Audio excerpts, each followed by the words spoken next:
Assalamualaikum warahmatullahi wabarakatuh. Bismillahirrahmanirrahim. Alhamdulillahi rabbil alamin. Wassalatu wassalamu ala asyrafil anbiya wal mursalin wa ala alihi at-tahirin wa ashabihil mujahidin al-muqarrabin, amma ba'd. Faqad qala ta'ala a'udzu billahi minasy syaithanir rajim. Qul hal yastawil ladzina ya'lamuna wal ladzina la ya'lamun. Shadaqallahul adzim. Hadirin wal hadirat jamaah salat subuh Masjid Raudhatul Jannah, semuanya yang dirahmati Allah, diberkahi Allah, wabil khusus pengurus yayasan, pengurus takmir Masjid Raudhatul Jannah. Alhamdulillah, kita bersyukur pada pagi hari ini atas rahmat dan izin Allah kita berkesempatan untuk melakukan ibadah yang terbaik, yaitu sholat subuh berjamaah, ditambah dengan kesempurnaan untuk kebaikan kita, yaitu thalabul ilmi. Mudah-mudahan Allah senantiasa membimbing kita menjadi hamba-hamba yang terbaik, sebagaimana doa yang diajarkan Rasulullah, jangan pernah engkau tinggalkan setiap setelah salat wajib doa Allahumma a'inni ala dzikrika wa syukrika wa husna ibadatik.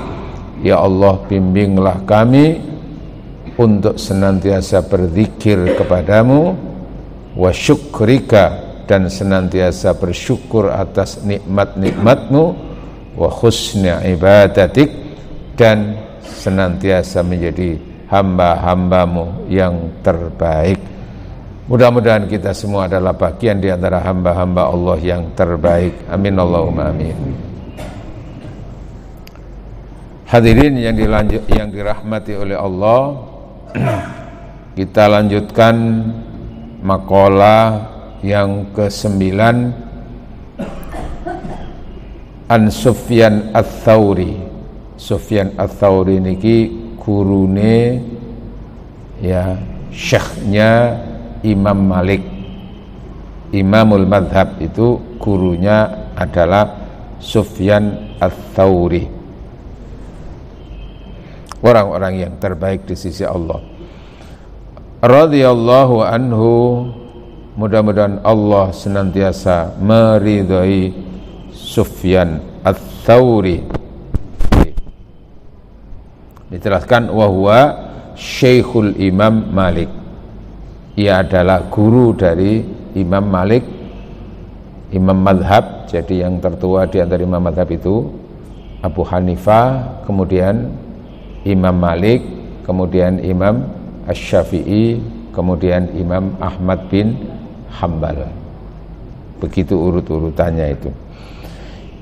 Sufyan Ats-Tsauri menyampaikan nasihat dan makalah, kullu ma'siyatin, setiap kemaksiatan, nasya'at, yang tumbuh atau yang dilakukan, an kibrin, dengan dasar dan motivasi kesombongan, dosa tapi sombong. Ada orang itu yang berbuat dosa tapi nggak merasa dosa, diingatkan malah bangkel. Apa bangkel ya? Kon lapo ngiling-ngiling aku, kon bah aku ngene bah ngene, kon lapo kon iki urusanku. Kata niku wonten nggih, ten Surabaya kathah, Pak.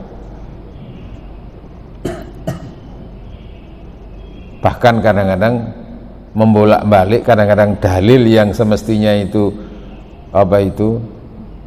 untuk mengingatkan dia jangan berbuat seperti itu malah dibalik. Loh, ini kan bagian dari la in syakartum la azidannakum. Ini kan anugerah Allah yang harus dimanfaatkan. Ini contohnya kadang-kadang Pak, ya maksiat untuk wong wedok wayu Pak, ndok karo sampean. Maksiat dosa. Lah ini kan kita nggak cari, datang sendiri kan, la in syakartum la azidannakum. Hati-hati Pak, itu kadang-kadang membolak-balik ngoten niku mengeksploitasi ayat gitu loh Pak untuk nuruti nafsunya itu Pak. Kita lanjutkan. Setiap kemaksiatan yang muncul karena kesombongan, an syahwatin, karena adanya syahwat.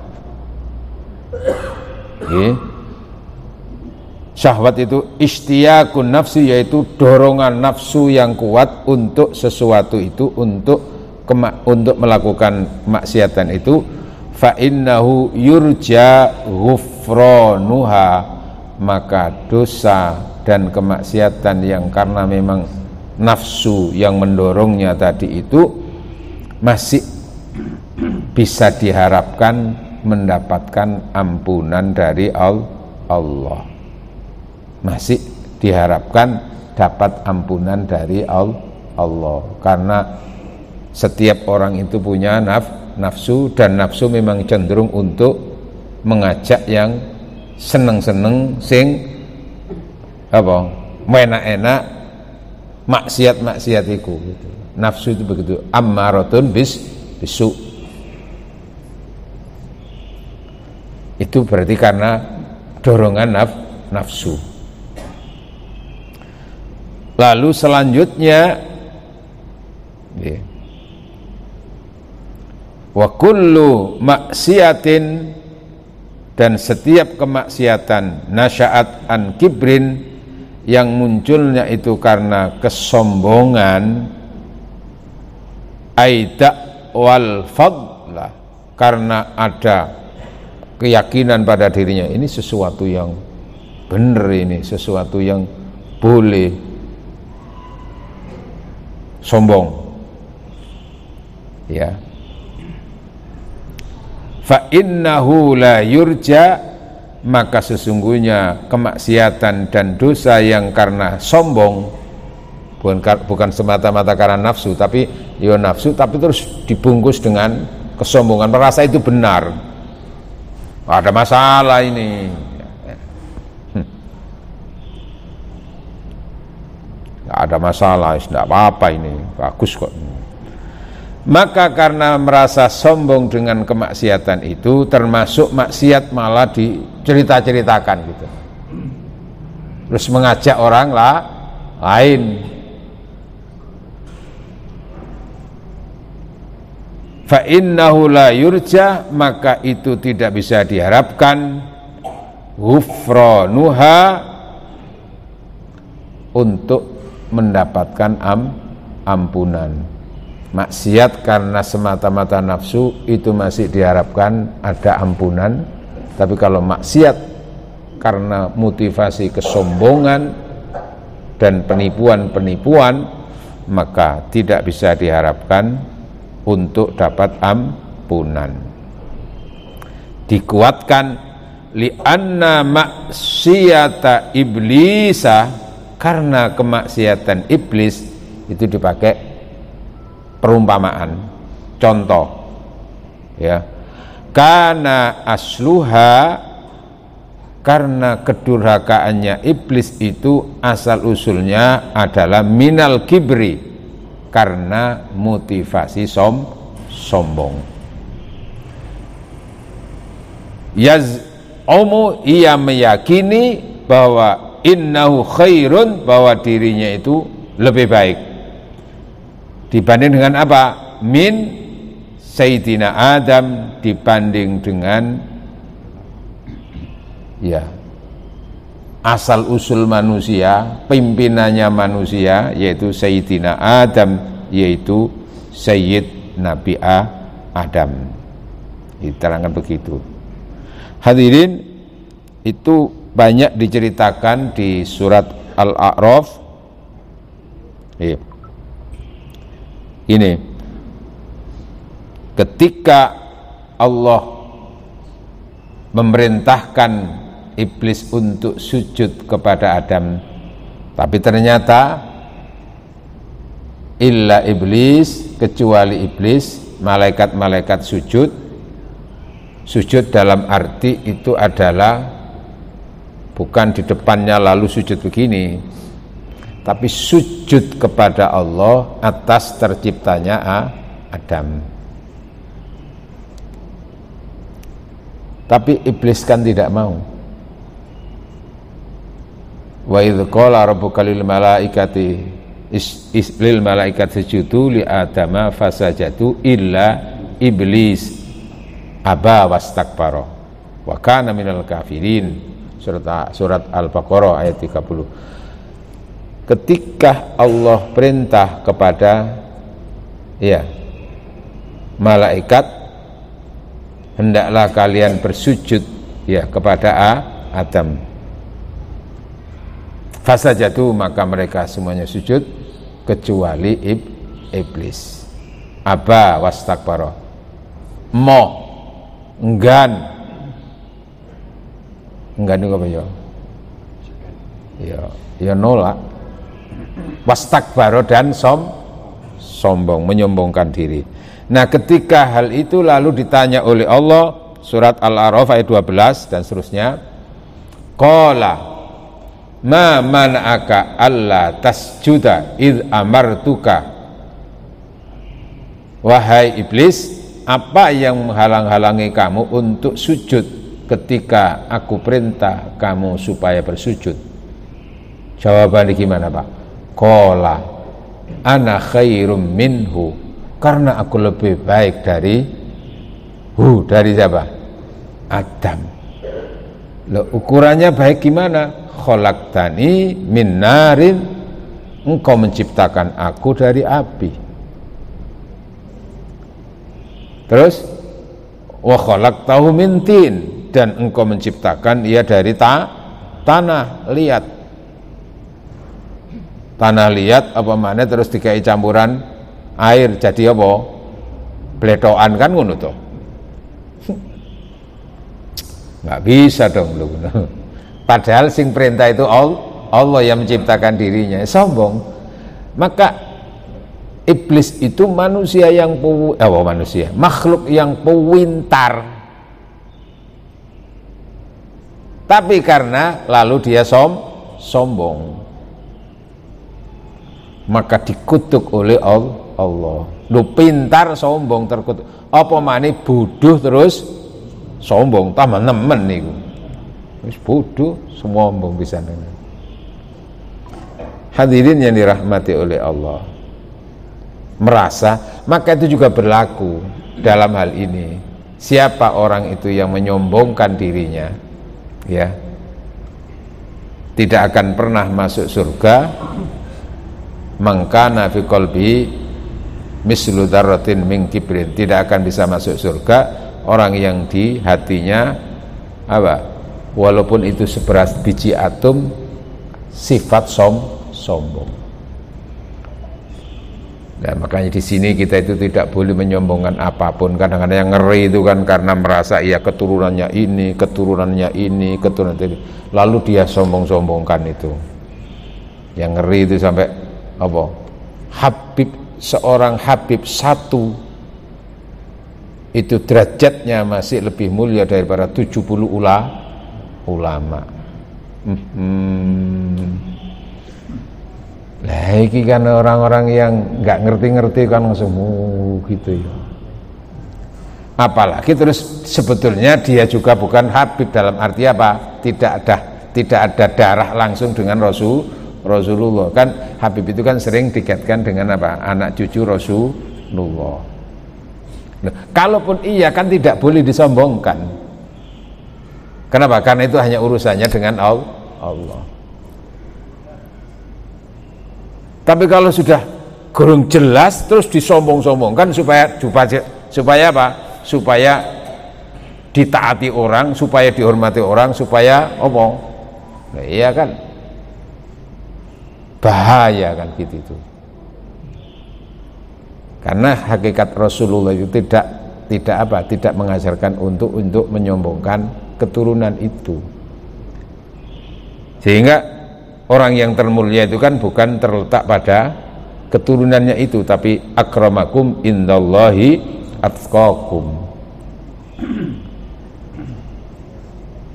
Nah, di sini Rasul pernah mengajarkan tentang ketawaduan kepada Fatimah. Kan kalau dari sisi keturunan kan Fatimah itu apa? Perempuan yang paling mulia dari sisi keturunan karena keturunan Rasulullah. Maka ketika Aisyah itu bertanya kepada Rasul, "Ya Rasulullah, ayahanda, kalau nanti di akhirat itu masuk surga, kulo yakin jenenganlah pertama kali yang masuk surga. Lalu perempuan-perempuan yang pertama kali masuk surga adalah istri-istri jenengan." Gitu, istri-istri jenengan. Lalu kalau perempuan-perempuan selain istri panjenengan, ya Rasul, niku sinten kinten-kinten termasuk golongan yang pertama masuk surga. Ya mungkin maunya jawabannya kamu kan gitu toh. Ada jawabannya kata Rasul. Ada. Sinten niku?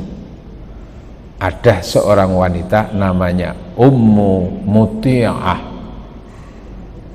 Ummu Muti'ah. Agak menyimpang dikit ya, tapi terkait itu. Ummu Muti'ah. Loh, sinten niku? Ada. Kamu perlu belajar sama dia. Nggih, supaya kamu termasuk orang yang seperti itu.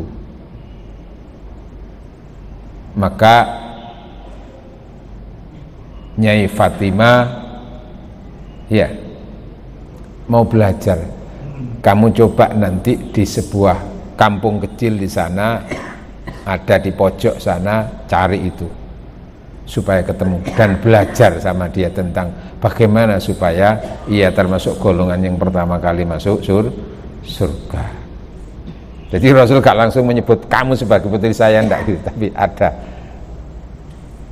Bertemulah di rumah kecil itu dengan seorang wanita, memberi salam, ya, lalu assalamualaikum, dijawab dari dalam rumah, waalaikumsalam, sinten panjenengan niku? Saya Fatimah, putri Rasulullah. Waalaikumsalam. Panjenengan itu dengan siapa di kesini? Dengan putra saya. Itu berarti laki-laki ya? Iya. Mohon maaf karena panjenengan membawa laki-laki, walaupun itu putra jenengan, saya tidak mau menemui jenengan karena aku tidak dapat izin dari suami. Khawatir nanti cemburu gitu loh ya. Halo, ini bagian dari istri yang soliha itu ya. Saya tak, nanti kalau suami sudah pulang, saya tak minta izin dulu untuk menemui putra jenengan. Padahal kan belum dewasa itu Mas ya. Ya karena memang niatnya belajar Fatimah, ya nggak tersinggung. Kok umpama orang tersinggung kan orang ngajar. Aku iki putri ini sapa? Kan gitu toh. Enggak, memang dia ingin belajar. Oh, dia ikuti aja itu. Nggih, kalau gitu besok ke situ lagi. Ya, memberikan salam dari dalam, ditanya siapa? Fatimah. Oh, nggih. Jenengan sudah saya dapat izin untuk menemui jenengan dan diikuti putranya. Nggih, tapi sekarang anak saya bertambah yang ikut, Husain adiknya. Wah, kalau ini saya belum bisa menerima karena aku belum dapat izin suami. Suami sudah kadung kerja. Suami kadung kerja. Ini bicara dari sisi ya, kemuliaan bukan semata-mata ditentukan oleh apa tadi? Aspek keturunan. Tapi ada akhlak, ada ketakwaan di situ. Maka sampai hari kedua, ya ketiga, dengan itu sudah diizinkan bertemu. Nggih, saya sudah dapat izin untuk menemui jenengan dan putra-putra jenengan itu ketemu. Ngobrol. masuk, yang putranya bermain-main, terus dia ngobrol gitu, nggak lama, mohon maaf Mbak Fatimah, ngapunten saya nggak bisa lama-lama saya menemui jenengan. Kenapa? Karena saya ada kewajiban, saatnya saya harus mengirim makanan sarapan untuk suami saya yang sedang bekerja di ladang. Oh nggih. Ya memang dia belajar, gak merasa wush aku tidak nggih, belajar. Terus napa? Yang membuat Fatimah niku Herman, apa Herman itu Pak? Heran bahwa ya kendi bawa makanan, terus di situ ada cambuk Pak.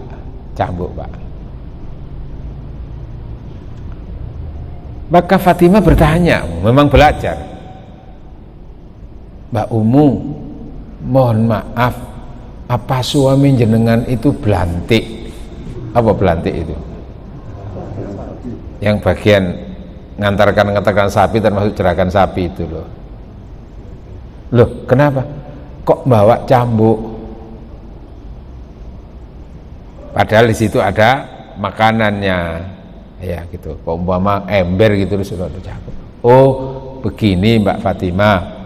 Mohon maaf, tadi kan sudah saya bilang saya nanti segera waktunya untuk mengirim makanan. Jangan sampai saya terlambat, jangan sampai suami saya itu kelaparan. Maka saya membawa makanan ini sambil membawa cambuk itu, ketika sudah dimakan oleh suami saya, ternyata kemungkinan suami itu merasa makanan saya itu tidak enak, kurang asin atau kurang pedas atau kurang apa, lalu dia tersinggung dengan makanan yang saya hidangkan itu, saya siap untuk dipukul. Saya siapkan. Loh, suami jenengan itu orangnya kejam berarti, temperamental? Bukan, tidak. Suami saya tidak pernah marah kepada saya, tidak pernah memukul saya. Cuman saya menyiapkan diri, kalau saya dan memberikan pelayanan itu sampai menyinggungnya, sampai membuat dia merasa tidak nyaman, aku minta maafkan. Bahkan kalau perlu sekiranya suami saya memukul saya, aku siapkan itu cambuknya.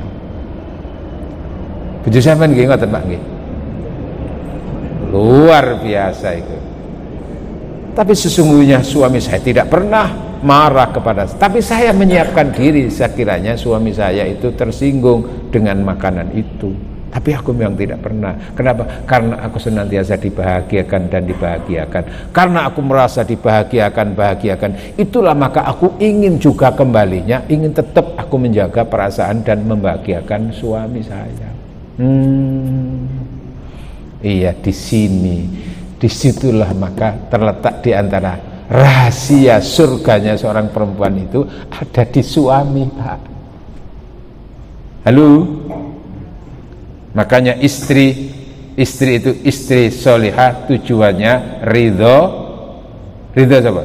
Ridho ilahi. Itu istri yang solihah, Pak. Kalau dongaaken Pak, istri jenengan termasuk ISIS nggih. Ngopo ISIS itu dasteran. ISIS itu istri solehah idaman suami. Ridhonya Allah lewat ibadah wajibnya, sholatnya, puasanya. Ridhonya Allah dilewatkan ridhonya suami. Makanya istri juga harus berhati-hati, jangan sampai menyinggung suami. Halo. Sebagaimana tidak boleh menyinggung siapapun, tapi menyinggung siapapun itu nanti menyinggung yang paling besar dosanya itu menyinggung suami. Tapi kan kadang-kadang merasa kebanggaan kalau membuat suaminya marah itu, gitu. Halo. Oh. Oke, kita kembali. Jadi tadi Rasul itu memberikan pelajaran yang paling menentukan tingkat kemuliaannya dan ukurannya adalah surga tadi itu adalah tentu bukan karena semata-mata keturunannya, bukan, tapi karena apa? Akhlaknya. Terutama akhlaknya istri kepada suami setelah akhlaknya kepada Allah. Sebagaimana juga seorang suami itu juga terletak pada akhlaknya kepada Allah dan akhlaknya suami kepada istri. Understand? Iya kan gitu. Kan Rasul menyatakan, bagaimana pernyataan Rasulullah? Ma akraman nisa illa karim. Ya. Tidak seorang pun yang mampu untuk menghargai dan memuliakan istrinya kecuali dia juga laki-laki yang mulia. Ya, itu ukurannya begitu. Wa ana khair, dan akulah orang yang terbaik berlaku kepada istri. Akhlak, Pak. Makanya jenengan suami itu tugas yang paling utama, selalu usaha akan membahagiakan istri. Betul Pak nggih? Ini memang tugasnya suami membahagiakan siapa, Pak? Istri, Pak. Istrinya siapa? Ya istrinya sendiri, bukan istri orang lain, Pak. Lalu kira-kira apa yang perilaku seorang suami, apa yang paling membuat istri itu senang dan bahagia, Pak? Halo? Kenapa, Pak? Simbol kebahagiaan seorang istri, simbol kebaikan seorang suami itu suami yang memberi kepada istri. Nah kira-kira istri itu paling bahagia diberi apa, Pak? Diberi uang apa dijak tidur? Mungkin milih kok semuanya. Perbandingannya itu loh, Pak. Ya itu termasuk di situ. Maka apa? Hubungannya seorang suami, akhlaknya itu hubungannya dengan memberi nafkah. Wa atal mala ala hubbihi dzabil qurba, dan memberikan harta kepada yang dicintainya, yang terdekat. Wis. Jadi akhlake wong lanang iku nduk ngono ngarepi bojo iku ya iku. Makanya suami selalu usaha akan membahagiakan istri. Maka yang kedua, suami kalau bisa semua uang akan membahagiakan istri. Sampeyan coba, Pak. Ketokno dhuwit 10 juta, kekno 1 juta. Kira-kira bojone ya Bapak? Sing songo dicek dhewe, tapi sing 1 juta dikekno bojo. Kira-kira bojo sampeyan ya apa? Nyaprut apa nyapret? Apa dikene kabeh? Brok ngono. Lho lah, jenengan gak eman ta Pak kok dikene aku kabeh lah. Sampeyan gak eman ta suami yang baik? Ndak, Dik. Kamu bahagia enggak dengan semua uang itu? Bahagia. Kamu bahagia, aku lebih bahagia karena puncak kebahagiaanku ketika aku membahagiakan dirimu. Sampeyan ya ngono ya. Suami yang akhlak karimun, mulia temenane. Balik akhlak ya. Jadi kemuliaannya itu bukan terletak pada apalagi terus gara-gara keturunan terus dibangga-banggakan. Lah, iki hubungannya dengan iblis karena ilmunya dia merasa karena dia diciptakan dari apa? Api. Wah, nggak bisa Tuhan. Loh, Tuhan dilawan. Iya. Kenapa kamu itu?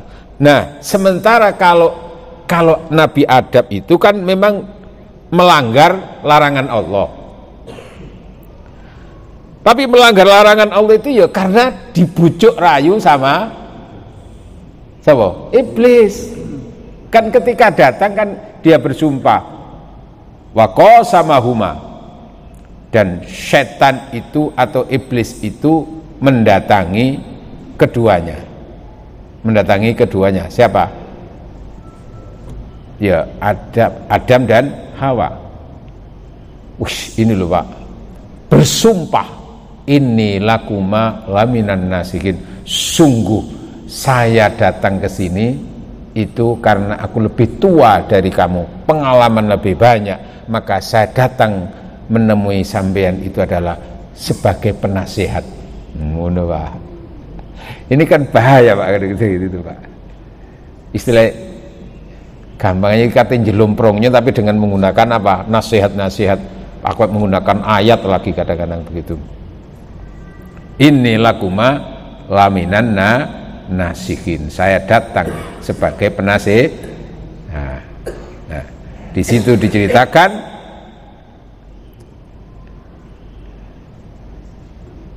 fadallahuma bighururin, maka iblis memberikan petunjuk nasihat kepada keduanya dengan penuh tipu daya. Kenapa panjenengan Nabi Adam kok tidak boleh makan buah itu, kok dilarang, padahal semuanya boleh, tapi kok satu dilarang? Ada rahasianya, aku yang paling tahu.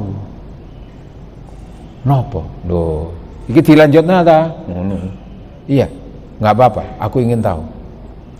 Alasan yang pertama, jika engkau menikmati dan makan itu, ada dua alasan utama. Antakuna malakaini, kamu itu kalau makan buah itu, kamu akan derajatnya seperti malaikat.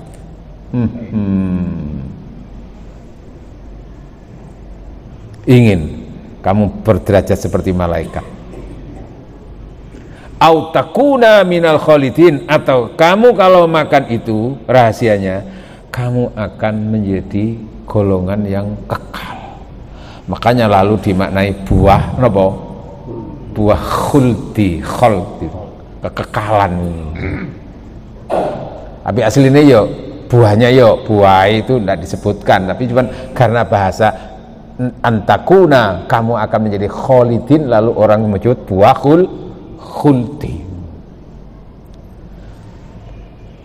Apa Pak istilahnya?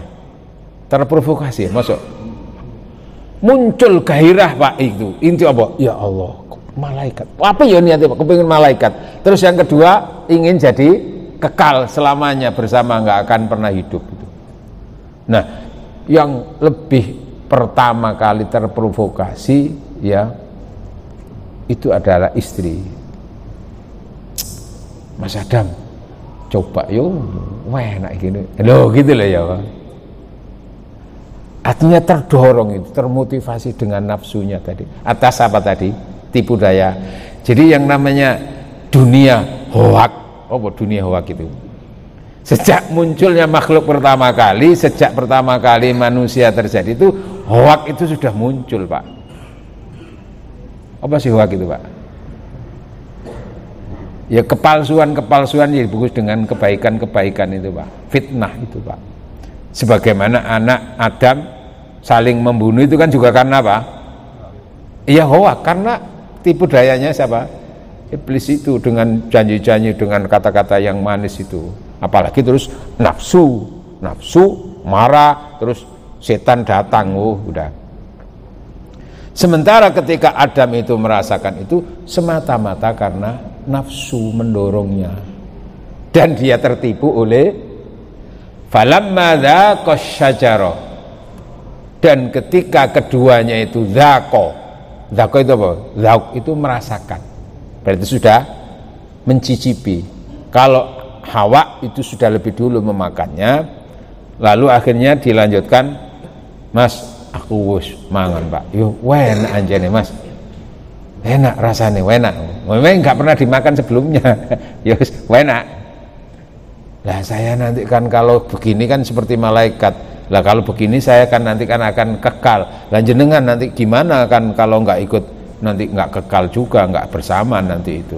Wah iya dek kon garaya ya, jane aku yo gak sepiro tapi yo sampean ae ngene, gak isoan aku ngene. Nah, kadang-kadang mau wedok kan pengaruhnya besar nggih. Halo. Nggih Pak nggih. Ngocok-ngocok itu loh. Enak Pak ngocok. Nah, kedua-duanya merasakan syajarah. Syajarah itu maksudnya itu adalah pohon, maknanya kan gitu. Tapi di situ bukan pohonnya, tapi buahnya. Nah ini loh, ilmu-ilmu bahasa itu harus dipahami Pak. Namanya itlaqul apa? Itlaqul mahal wa iradatul hal, menyampaikan sesuatu ya, tempat, tapi yang dimaksud adalah yang bertempat di situ. Gampangannya itu apa? Menyebut pohon, tapi yang dimaksud adalah buahnya, bukan pohon. gitu. Makanya itu perlu ilmu balaghah, perlu ilmu takwil itu di situ, Pak. Ketika keduanya telah merasakan pohon itu, yaitu buah dari pohon itu, badat lahuma sau'atuhuma, duanya pakainya itu lalu apa? Lepas, Pak. Hilang bu kemana itu pokoknya. Oh ya kaget toh, Pak. Moro-moro pakaiane kok coro apa sarung atau apa itu moro-moro udah blejet itu hilang, Pak. Tapi kan kurang ngono liyane, Pak, hanya keduanya aja. Oh kan nggak apa-apa suami istri. Iya, persoalannya kan terus tiba-tiba hilang itu kan ya kaget tuh, Pak. Kan langsung merasa sadar dia berdosa, baru mencicipi tapi langsung sudah. Wa taufiqu yaksifani, maka ia segera bergerak, kedua-duanya mencari apa? Tabir, mencari penutup auratnya itu. Miwarakil jannah, dari pohon yang ada di surga. Apa? Pohon yang paling kira-kira yang paling apa? Paling ombo, lebar apanya itu? Daunnya itu apa gitu loh. Masuk kati pohon kelor, Pak. Jati mungkin, atau apa, kalau biasanya dulu saya di desa itu biasanya untuk kalau ada hujan gerimis supaya enggak itu kan belum ada payung itu pakai apa, pisang itu, Pak, ya itu pokoknya apa nutupi gitu, intinya itu gitu. Waqala, lalu Allah, alam anhakuma, Adam Hawa, bukankah saya melarang kamu keduanya bahwa setan itu musuhmu, jangan terbujuk, bahwa saya sudah melarang kamu tapi kamu kok mengikuti. Lah niku terus nggih Gusti kula teranu enggak kan gitu. Yo akhirnya apa? Merasa berdosa. Lah kalau iblis kan enggak merasa berdosa. Tambah tertawa kon, ngapok kon ya. Kan ngono to, Pak. Ngapok kon ya, kena tak bujuki kon ya, dikai sumpah-sumpah kon. Mereka juga merasa dosa, Pak. Memang tugas ngono ya, San. Nah kalau sekarang ada orang yang model-model sumpah-sumpah pakai ayat, pakai apa itu, walaupun itu sebetulnya hoak itu, ya sudah, memang itu memang sudah diniati, sudah setting begitu, ya sudah, urusannya dengan Allah nanti itu. Sebagaimana apa? Sebagaimana Rasul pun pernah difitnah, pernah kena apa? Hoak itu. Dan memang secara logika saat itu memang kelihatannya bisa diterima. Apa fitnah yang muncul itu? Fitnah Aisyah dituduh selingkuh. Kon yo bojone Nabi lho dituduh selingkuh, Pak. Nggih, pun nanti diceritakan kan niku kan. Napa niku? Ketika terjadi peperangan, dalam peperangan itu Rasul biasanya didampingi salah seorang istrinya, dan untuk mendampingi itu dengan cara diundi siapa yang mendampingi. Nah waktu itu Aisyah yang dapat giliran untuk mendampingi dalam perang. Ketika pulang dari perang kemenangan itu, nah perjalanan kan jauh, tengah malam istirahat. Nyai Aisyah itu tidak jalan kaki tapi ditandu. Ditandu itu apa, Pak? Ada di depan, tengah, terus nanti ini ada kerubungan gitu di situ, tandu. Kok zaman biyen-biyen kerajaan kan ngono, Pak, ya. Tandu. Lah Aisyah kan orangnya kecil, Pak. Jadi ditandu dengan dibopong oleh sahabat-sahabat yang kekar-kekar itu. Terus istirahat malam, tidur. Malam-malam Nyai Aisyah napa? Butuh buang hajat itu, gak kepingin ganggu, berangkat sendiri, cari napa? Nah, kalau bahasa Al-Qur'annya itu kan ghaid, auja ahadukum minal ghaid, atau kamu itu datang dari ghaid. Ghaid itu tempat yang membukit itu, Pak. Karena memang kan belum ada ponten, belum ada WC, sehingga kalau buang hajat itu ya mencari tempat yang bisa bersembunyi di situ, tidak kelihatan dari pandangan umum. Malam-malam nggak ada listrik juga, Pak. Yo kerengkel-kerengkel gitu di situ. Nah ternyata ketika itu apa? kalungnya jatuh. Aisyah balik, loh kembali lagi, sementara rombongan sudah waktunya berangkat ini, tanpa melihat di dalamnya apakah ada orangnya apa tidak, dipopong aja, memang kaceknya nggak seberapa, yus berangkat aja. Aisyah ketinggalan sendirian. Nah Rasulullah itu mesti menentukan petugas khusus penyapu ranjau, apa istilahnya, bagian paling akhir, pi ono sing kecicir, pi ono sapa, namanya Imam As-Sofwan, sahabat Sofwan itu bawa kuda belakangan, ditingali, yang dilihat kok ternyata ada wanita, ada perempuan, tanpa bicara apapun, ngerti kalau itu adalah Nyai Aisyah, maka mempersilahkan dengan isyarat itu, maka berjalan. Sofwan di belakangnya ngawasi aja, nggak nuntun Pak.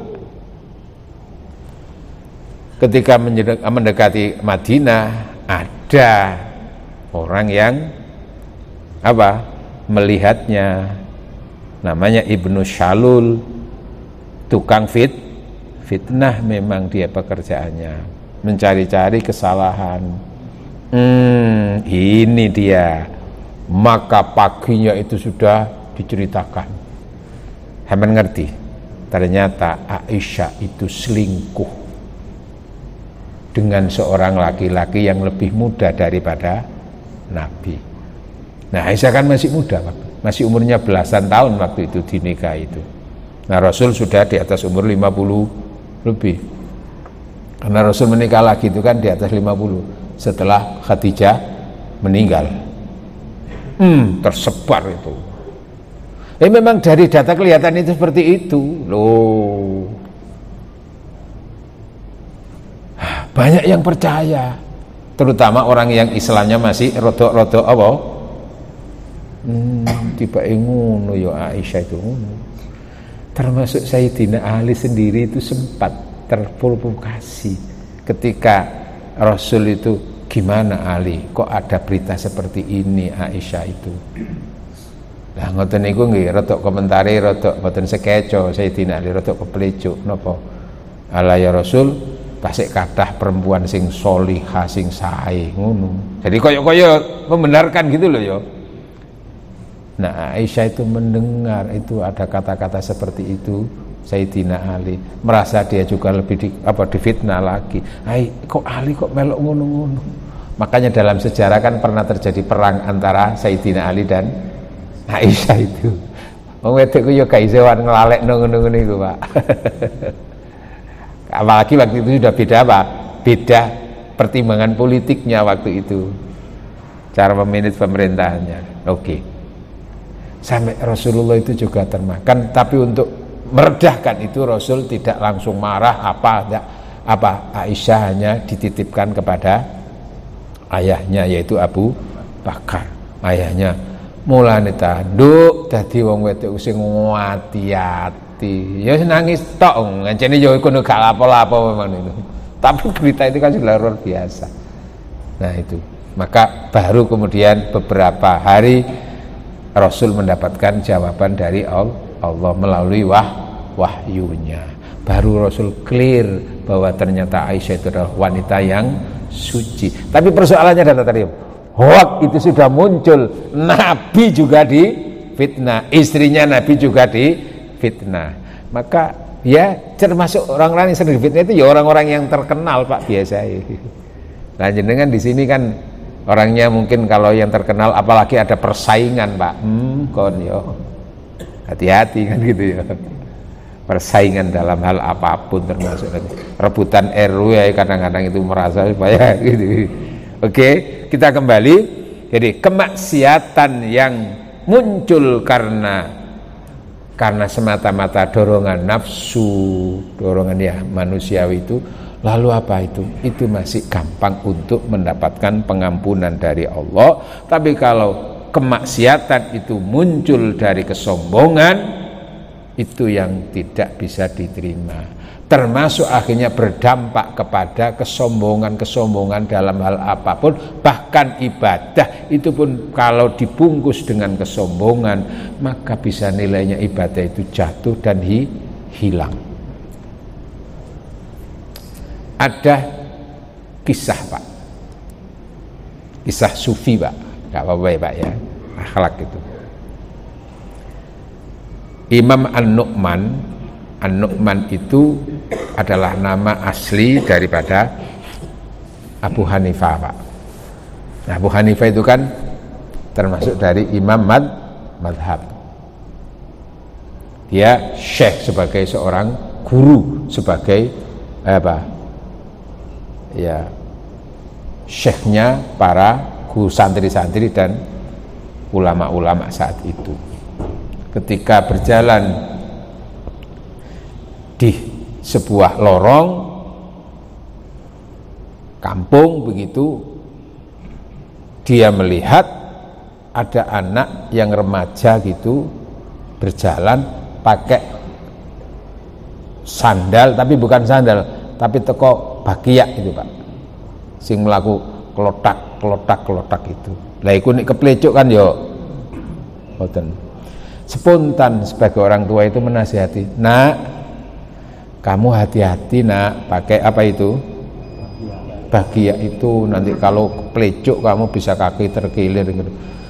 "Oh nggih, matur suwun kula dielingaken. Jenengan iku sinten?"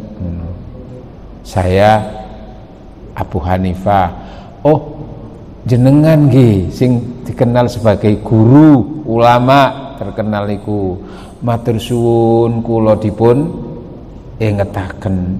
Cuman kula ngapunten, matur suwun diingetaken. Cuman kula nggih ngelingaken jenengan. Loh, saya pakai bakiak, kalaupun nanti saya keplecuk mungkin saya jatuh ke tanah Pak. Jatuh ke tanah. Dan sakitnya mungkin hanya saat itu, beberapa hari sudah sakit. Tapi jenengan menyandang sebagai seorang imam, wih, ditampar, syekh, dihormati banyak orang.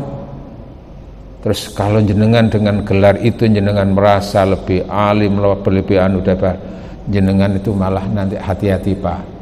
Jenengan kalau jatuhnya bukan jatuh ke tanah Pak nanti itu. Kalau muncul kesombongan karena merasa dirinya itu sebagai syekh sehingga merasa lebih dari yang lain, ya enggak tahu Allah siapa anak kecil itu, tapi membernasihat seperti itu, menangis itu hatinya. Ya Allah, aku diingatkan. Kan memang kadang-kadang kan dengan keilmuannya itu kan sombong muncul Pak gitu loh. Gak dihormati orang aja sudah, apa kamu itu? Nggih. Nggo salaman gak dicium wis apa? Tersinggung kan gitu. Halo, nggih ya.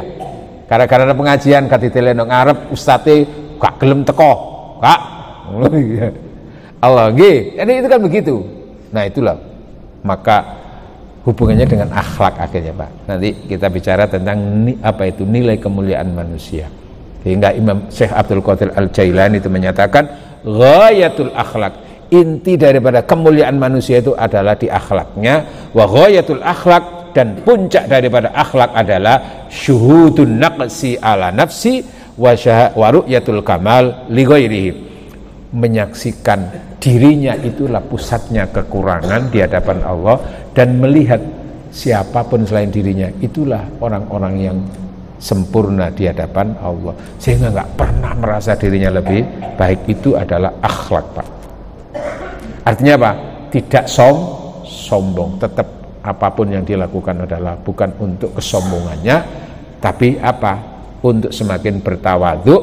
Ada falsafah padi itu semakin apa?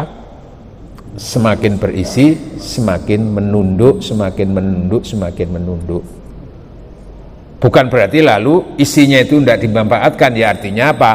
Tetap kalaupun ia punya ilmu disampaikan, tapi disampaikan bukan dalam rangka untuk supaya dia dihormati orang, tapi dalam rangka supaya ilmu itu bermanfaat, bukan untuk sombong Pak, gitu loh Pak. Melihat yang lain lebih baik. Mangel Pak ngono iku Pak. Sementara kalau padi itu gabuk, apa gabuk itu Pak? Isinya apa? Cenderungnya apa Pak? Ngecocong Pak, apa? Dah enggak tenung. Oh. Mudah-mudahan kita ditata hati kita oleh Allah, terus dengan kita senantiasa mohon bimbingan ihdinas siratal mustaqim, itu mohon ya Allah engkau senantiasa memberikan hidayah, itu bukan berarti karena kita tidak tahu mana salah mana benar, tapi maksudnya adalah bimbingan itu apa maksudnya minta petunjuk itu adalah supaya hati itu dibimbing untuk senantiasa dalam kebaikan, akhlak yang mulia, terus merasa butuh kepada ilmu terus. Itu maksudnya begitu, taufik namanya gitu itu. Bimbingan, kesadaran untuk melakukan yang terbaik. Sebab ada orang itu yang sudah tahu ini salah, ini benar. Itu kan sudah hidayah, Pak. Tapi kadang-kadang wis ngerti salah tetap dilakoni. Jadi itu tingkatan hidayah, masih tingkatan hidayah kulit gitu loh, Pak. Sebagaimana ini baik, tapi gak dilakoni. Lah itu sudah hidayahnya ada, ini baik ya, tapi kan kadang-kadang gak gelem ngelakoni. Berarti itu belum tingkatan isi, belum tingkatan bimbingan. Tapi kita tahu ini baik lalu kita lakukan, itulah bagian daripada taufik. Makanya kita hadir ke sini bukan karena hidayah Allah, karena memang bimbingan Allah Subhanahu wa taala, kesadaran. Alhamdulillah. Pergi ke Krian beli dasi, kami ucapkan cukup sekian, terima kasih. Alhamdulillah. Monggo. Ini juga akan bangkit ini. Tadi kan maaf ya, karena itu ada di surga. Iya, di surga. Kemudian tujuan komunis ya akan diturunkan. Artinya sekarang itu surga itu ada saja. Itu surga yang mana gitu ya? Iya. Tentang surga yang ditempati oleh Adam itu surga apa ya? Apakah surga akhirat yang nanti sebagai tempat kembalinya manusia nanti kalau sudah kiamat, ataukah surga dalam arti tempat tertentu yang suasananya itu sudah seperti surga? Itu di kalangan para ulama terjadi perbedaan pendapat, Pak. Jadi surga-surga nanti tempatnya manusia, cuman Allah menciptakan Adam pertama kali itu di surga, itu surga itu cuman lalu dikeluarkan dari surga. Jadi makhluk pertama kali diciptakan itu semuanya di surga gitu, termasuk iblis, termasuk setan, termasuk iblis, termasuk malaikat dan manusia di situ. Terus akhirnya dikeluarkan, iblis juga dikeluarkan gara-gara tidak mau, fakhruj fa innaka rajim, kamu keluar dari surga ini karena kamu terkutuk, karena melanggar perintah Allah. Terus yang Adam juga dikeluarkan, kenapa? Karena tipu daya setan. Terus akhirnya diturunkan diturunkan di bumi. Nah, surga ini di mana? Apakah di langit atau di apa? Atau tempat yang di mana, tempat khusus yang tempatnya itu di perbukitan atau di apa? Tapi tetap di dunia. Tapi suasananya itu memang suasana yang nikmat seperti itu. Terus dia diturunkan ke dataran yang rendah. Dalam hal ini, Pak, memang kita tidak bisa menjawab kepastiannya surga akhirat atau surga tempat khusus waktu itu yang disebut dengan surga, gambarannya kenikmatan-kenikmatan semuanya terjadi itu wallahu a'lamu bis-shawabi. Tapi yang jelas Al-Qur'an menyatakan ya, anta wa zaujukal jannah, kamu dan istrimu silakan bertempat di jannah. Nah, jannah itu satu sisi dimaknai kebunan, Pak, kebun. Junnah, kebun-kebun yang indah yang di situ segala kenikmatan ada di situ. Wallahu a'lamu. Tapi yang jelas apapun yang terjadi di dunia itu terus kalau itu memang Allah menghendaki, itu gambaran daripada surga, itu pun bisa terjadi. Sebagaimana kita sering juga diajarkan kalau sedang haji dianjurkan untuk mencium hajar aswad. Lalu kan diriwayatkan hajar aswad adalah batu dari surga, betul nggih? Ngaten nggih? Allah. Raudhah itu raudhatun min riyadil jannah, kebun dari kebun surga. Hal-hal yang seperti ini masih sifatnya gaib, maka kita cukup wallahu a'lamu bis-shawabi. Kata nih Pak nggih. Mudah-mudahan kajian kita ada manfaatnya, diridhai Allah Subhanahu wa taala. Al-Fatihah. A'udzu billahi minasyaitonir rajim. Bismillahirrahmanirrahim. Alhamdulillahirabbil alamin arrahmanir rahim maliki yaumiddin. Shiratal ladzina an'amta 'alaihim ghairil maghdubi 'alaihim waladdallin. Alhamdulillahi hamdan yuwafi wa yukafi mazida. Ya Rabbana lakal hamdu kama yanbaghi li jalali wajhikal karim wa 'azimi sultanik. Allahumma salli wa sallim ala sayyidina Muhammad walhamdulillahi rabbil alamin. Allahumma barik lana fi umrina, Allahumma barik lana fi ilmina, wa barik lana fi arzakina wa kasbina, wa barik lana fi dzurriyyatina wa usratina bi rahmatikar rahimin. Allahumma a'inna ala dzikrika wa syukrika wa husna ibadatik. Rabbana ighfir lana wa liwalidina warhamhum kama rabbana shighara. Rabbana atmim lana nurana waghfir lana innaka ala kulli syai'in qadir. Rabbana atina fid dunya hasanah fil akhirati hasanah wa qina adzabannar. Wa sallallahu ala sayyidina Muhammad walhamdulillahi alamin. Ihdinas siratal mustaqim. Wassalamualaikum warahmatullahi wabarakatuh.